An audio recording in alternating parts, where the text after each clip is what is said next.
warahmatullahi wabarakatuh. Apa kabar peserta didik SMP dan MTS? Kali ini kita akan belajar matematika di kelas 8, materi Teorema Pitagoras. Bersama kami, kelompok 6, PJJ Matematika Madrasah Sanawiyah, yang diselenggarakan oleh Balai Diklat Keagamaan Jakarta. Sebelumnya saya akan memperkenalkan anggota kelompok 6 yang dimulai dari saya, Ibu Ria Novaliana, kemudian ada Ibu Saidah, kemudian ada Ibu Juliati Atmita, kemudian ada Ibu Romlah, dan Ibu Kokom Komaria. Oke. Teorema Pitagoras. Kompetisi dasar 3.6 menjelaskan dan membuktikan teorema Pitagoras dan triple Pitagoras. 4.6 menyelesaikan masalah yang berkaitan dengan teorema Pitagoras dan triple Pitagoras. Konsep teorema Pitagoras pada part yang pertama ini kita akan membahas apa itu teorema Pitagoras, kemudian Pitagoras pada bangun datar, dan triple Pitagoras. Teorema Pitagoras terjadi pada bangun segitiga siku-siku. Bunyi dari suatu teorema Pitagoras adalah kuadrat sisi miring atau sisi terpanjang sebuah segitiga siku-siku sama dengan jumlah kuadrat dari dua sisi lainnya. Oke, berikutnya, siapakah penemu dari teorema Pitagoras?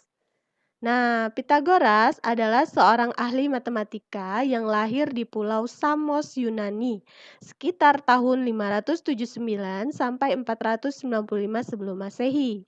Pitagoras belajar di Mesir, kemudian di Babilonia, dan terakhir di Ceretano, suatu tempat jajahan Yunani di Italia Selatan. Dia pernah menemukan suatu hubungan antara matematika dan musik, tetapi penemuan yang paling fenomenal adalah Teorema Pitagoras. Teorema Pitagoras merupakan suatu teorema yang berhubungan dengan segitiga siku-siku. Masih ingatkah tentang pengertian segitiga siku-siku? Segitiga siku-siku adalah segitiga yang besar salah satu sudutnya adalah 90 derajat. Oke, kita perhatikan gambar segitiga siku-siku berikut. Nah, di gambar 1 adalah segitiga siku-siku ABC yang siku-siku di B. Nah, sisi di depan sudut siku-siku merupakan sisi terpanjang atau sering disebut dengan hipotenusa. Jadi dari A ke C ini adalah sisi miring ya, sisi terpanjang. Adapun sisi lain yang membentuk sudut siku-siku adalah sisi AB dan sisi BC yang dinamakan sisi siku-siku. Nah, bentuk umum teorema Pitagoras, jika diketahui segitiga siku-sikunya seperti ini, maka jika ditanya C kuadrat, maka adalah penjumlahan dari A kuadrat ditambah B kuadrat. Jika ditanya A kuadrat, maka sisi yang terpanjang C kuadrat dikurang B kuadrat. Jika ditanya B kuadrat, maka C kuadrat dikurang A kuadrat. Nah, segitiga siku-siku adalah segitiga yang besar salah satu sudutnya 90 derajat ya. Kemudian segitiga lancip itu apabila besar ketiga sudutnya kurang dari 90 derajat. Nah, kalau segitiga tumpul adalah segitiga yang besar salah satu sudutnya lebih dari 90 derajat.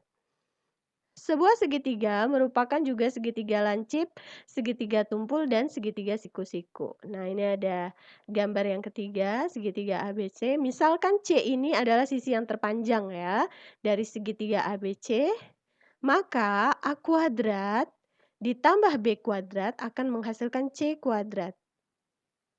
Nah, A kuadrat ditambah B kuadrat kalau lebih besar dari C kuadrat, maka dia dikatakan segitiga lancip. Tapi kalau A kuadrat ditambah B kuadrat lebih kecil dari C kuadrat, maka segitiga ABC adalah segitiga tumpul. Next, pembuktian teorema Pitagoras. Sifat pada segitiga siku-siku sebenarnya telah dikenal berabad-abad tahun sebelum masa Pitagoras, seperti di Mesopotamia, juga di Cina. Tetapi catatan tertulis pertama yang memberikan bukti berasal dari Pitagoras. Bukti dari sekolah Pitagoras tersebut tersaji dalam gambar berikut. Nah, ini ada gambar pertama dan gambar kedua ya. Nah, gambar yang pertama ini nampak jelas bahwa, yang diarsir ini adalah daerah B kuadrat, yang ini adalah A kuadrat. Maka yang diarsir adalah A kuadrat ditambah B kuadrat. Dari gambar yang kedua, yang diarsir ini adalah C kuadrat ya, karena A tambah BC ini ya, sisi miringnya C kuadrat. Dia berbentuk persegi. Nah, jadi kalau ini ada 4 bagian kan, 1, 2, 3, 4. Kita masing-masing ditaruh di tepinya 1, 2, 3, 4. Maka A kuadrat tambah B kuadrat akan sama dengan C kuadrat. Oke, ilustrasi berikutnya. Masih dengan gambar yang sama.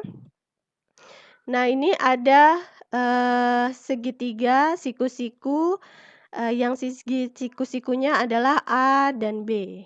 Oke, ini seperti ini. Kemudian sisi miringnya atau sisi terpanjangnya adalah C. Nah, maka yang di dalam ini yang berwarna coklat ini adalah C kuadrat. Iya.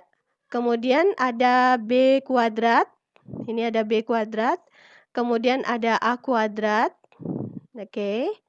Nah, sisanya ini kita pindahkan sisi-sisi yang lain, ini kita pindahkan satu-satu, ya. Jadi menempati tempat yang sama, dengan bentuk yang sama. Nah, luas daerah yang berwarna oranye ini di gambar pertama itu sama dengan luas daerah persegi ABCD dikurang 4 kali luas daerah yang diarsir ya, yang warna merah. Maka C kuadrat sama dengan A ditambah B dikali A ditambah B dikurang 4 kali setengah AB. Maka didapatlah C kuadrat sama dengan A tambah B kuadrat dikurang 2AB. Pada gambar yang kedua, A kuadrat ditambah B kuadrat sama dengan A tambah B dikali A tambah B dikurang 4 kali setengah AB. Sama ya. Maka dari C kuadrat sama dengan A kuadrat ditambah B kuadrat. Nah, dari ilustrasi berikut ini maka terbuktilah C kuadrat sama dengan A kuadrat ditambah B kuadrat. Oke, berikutnya adalah contoh ya. Jenis segitiga yang memiliki panjang sisi 5 cm, 7 cm, dan 8 cm. Apa jenisnya? Apa dia lancip, apa dia tumpul, atau dia siku-siku ya? Nah, dari kasus di atas diketahui sisi terpanjangnya adalah 8 cm. Maka C-nya sama dengan 8. Maka AB-nya bisa 7, bisa 5. Oke, kita masukkan ya ke rumusnya. C kuadrat berarti 64. A kuadrat tambah B kuadrat sama dengan 7 kuadrat tambah 5 kuadrat. 49 tambah 25, 74. Nah, kasus ini adalah A kuadrat tambah B kuadrat lebih besar dari C kuadrat. Maka dia dikatakan segitiga lancip. Next, berikutnya. Oke, ini perhatikan segitiganya. Ini nampak bahwa dia segitiga siku-siku 3, 4. Berapakah nilai C? Nah, dari ini kita bisa langsung masukkan ke rumusnya. Karena C itu sisi miring, maka kuadrat dari jumlah sisi siku-sikunya. 16 tambah 9, 25. Berapa akar 25? Yaitu 5 cm. Jadi panjang dari B ke C adalah 5 cm. Next, berikutnya ini ada gambar juga segitiga siku-siku. Kita disuruh mencari panjang dari K ke L ya. Nah, diketahui sisi terpanjangnya ada 13. Nah, dapat kita selesaikan dengan rumus ini. Berarti yang kita tanya KL ya. Berarti KL itu sama dengan 13 kuadrat dikurang 12 kuadrat ya. Jadi 169 kurang 144 adalah 25. Berapa akar 25? 5. Jadi panjang dari K ke L adalah 5 cm. Oke, penggunaan teorema Pitagoras pada bangun datar. Nah, pada kondisi tertentu, teorema Pitagoras digunakan dalam perhitungan bangun datar, misalnya menghitung panjang diagonal, kemudian sisi miring trapesium, dan masih banyak lagi ya. Nah, ini contoh salah satunya ada gambar persegi di mana sisinya 7 cm. Yang ditanya adalah panjang diagonal dari A ke C, kemudian panjang diagonal B ke D, kemudian panjang AE dan luas persegi ABCD. Oke, kita bahas satu-satu. Ini berdasarkan gambarnya. Kalau yang pertama kita ditanya panjang A ke C. A ke C berarti diagonal, berarti tinggal kita tambah A ke D kuadrat ditambah C ke D kuadrat. 7 kuadrat tambah 7 kuadrat, 49 tambah 49, 98. Akar 98 itu adalah akar dari 2 kali 49 adalah 7 akar 2. Jadi panjang sisi dari A ke C adalah 7 akar 2. Next, berikutnya kita ditanya panjang diagonal dari B ke D. Karena dia merupakan persegi di mana diagonalnya sama panjang, maka B ke D juga adalah 7 akar 2 cm. Next, berikutnya kita mencari dari A ke E. A ke E. A ke E itu adalah setengah dari A ke C. Nah, berarti 7 akar 2 dibagi 2, dapatlah 7/2 akar 2. Sekarang kita ingin mencari luas persegi ABCD, gampang saja, tinggal 7 kali 7, 49. Jadi luas ABCD adalah 49 cm pangkat 2. Oke, berikutnya triple Pitagoras. Ukuran sisi-sisi segitiga siku-siku sering dinyatakan dalam 3 bilangan asli yang tepat. 3 bilangan tersebut disebut triple Pitagoras. Triple Pitagoras adalah 3 bilangan asli yang tepat untuk menyatakan panjang sisi untuk segitiga siku-siku. Nah, ini segitiga siku-siku di mana sisi terpanjang adalah A kuadrat tambah B kuadrat, sisi tegaknya adalah A kuadrat dikurang B kuadrat, sedangkan ini adalah 2AB ya. Cara menentukan bilangan triple Pitagoras. Jika A dan B bilangan bulat positif dan A lebih dari C, maka triple Pitagoras dapat disusun menggunakan rumus. Nah, ini kan ada tadi gambarnya seperti ini, maka kita buat tabel ya. Nah, misalkan kita mulai dari A-nya 2 sama 1, misalnya kita misalkan nih. Kita masukkan 2 kuadrat dikurang 1 kuadrat, 3 ya. Kemudian 2 dikali 1 kali 2, 4.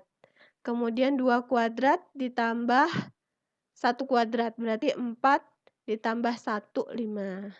Nah, jadi triple Pitagorasnya adalah 3, 4, dan 5. Nah, ini berlaku kelipatannya. Kalau misalnya 5 dan 2 nih, kita misal 5 dan 2, berarti 5 kuadrat dikurang 2 kuadrat, 25 kurang 4, 21 ya.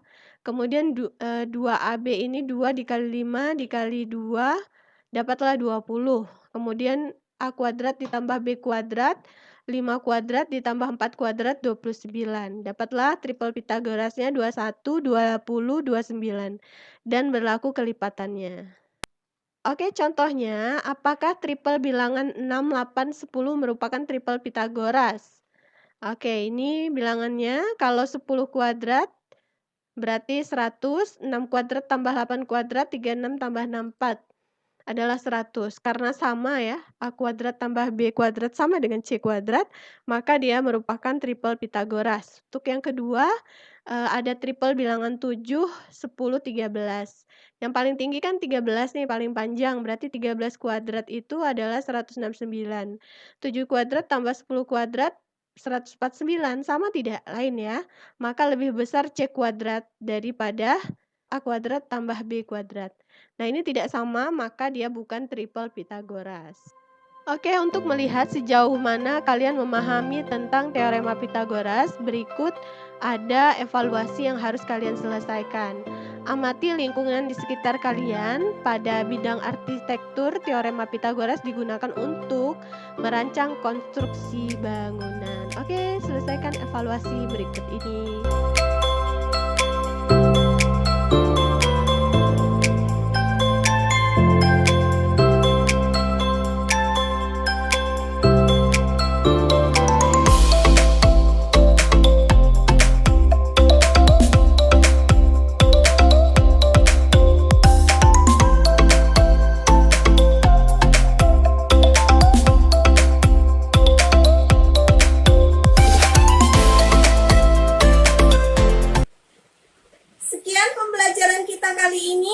Sampai ketemu di pembelajaran berikutnya. Tetap ikuti protokol kesehatan dengan menjaga jarak, menggunakan masker, dan mencuci tangan menggunakan sabun. Wabillahi taufiq wal hidayah. Wassalamualaikum warahmatullahi wabarakatuh.